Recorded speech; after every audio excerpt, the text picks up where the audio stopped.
Now on to the Middle East. World powers are offering some relief to economic sanctions in return for a little cooperation from Iran. The UN is pushing for access to an Iranian military base where it believes tests are being done relating to the development of a nuclear bomb. But news that Iran is using scrapyard tankers to ship oil to China shows a deliberate effort to get around the very sanctions they've been slapped with. So what's the incentive for Iran to cooperate if they're just getting around the sanctions anyway? Who cares?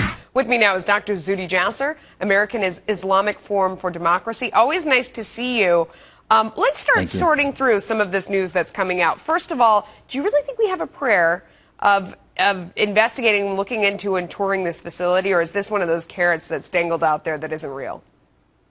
Well, you know, I think it's a carrot, really, because there's really been no evidence that Iran over, how many years does it take? What's the definition of keep trying doing the same thing and being unable to do it? It's almost like insanity. They're not going to show us. And even when they did, it took so many different steps and guides, et cetera, that they really aren't going to be showing us where their real nuclear facilities are. So I think it's just a waste of time. But it's part of the diplomatic process. I guess. I mean, a process that's dragged on and on, as you pointed out. We were just looking at a little picture there. Why are we so focused on this one site in particular?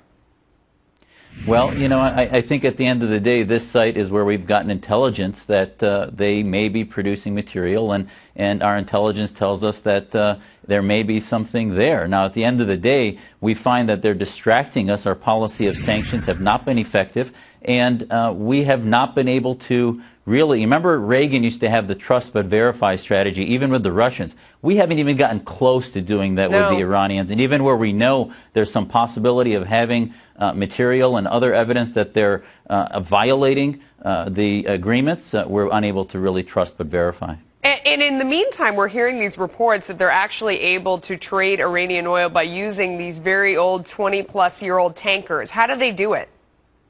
This is an amazing story out of Reuters from just a few days ago. And at the end of the day, they've got a Greek businessman who purchases these ships, 8 ships that were basically purchased 3% above what they'd cost for scrap metal. He's based in the UAE. He then docks his ship right outside on the shore of the UAE. The Marigold, one of the NITC Iranian ships carrying millions of barrels of oil, comes near his ship, and they do a ship-to-ship transfer of the oil right outside the UAE, and then his ship, the Laikothia, then goes off to China to all of a sudden, by records, shows a couple weeks later, seems to be ported outside of Zhejiang, where its oil was likely deposited and given to the Chinese to subvert the sanctions. No, it's so amazing. It makes you feel like the sanctions aren't effective at all. So there's no point in doing this. Before I let you go, though, I've got to ask you, what do you think of Secretary of State Kerry giving $250 million in aid to Egypt while the U.S. is dealing with these sequestration cuts?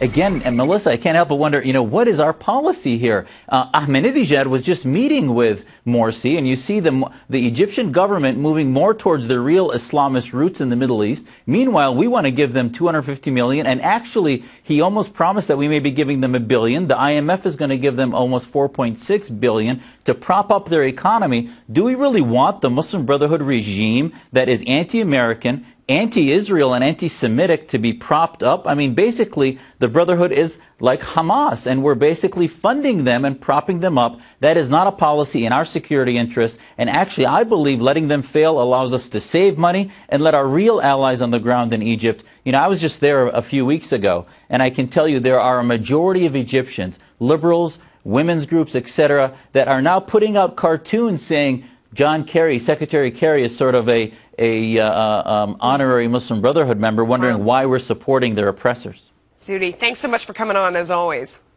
Anytime. Thanks, Melissa.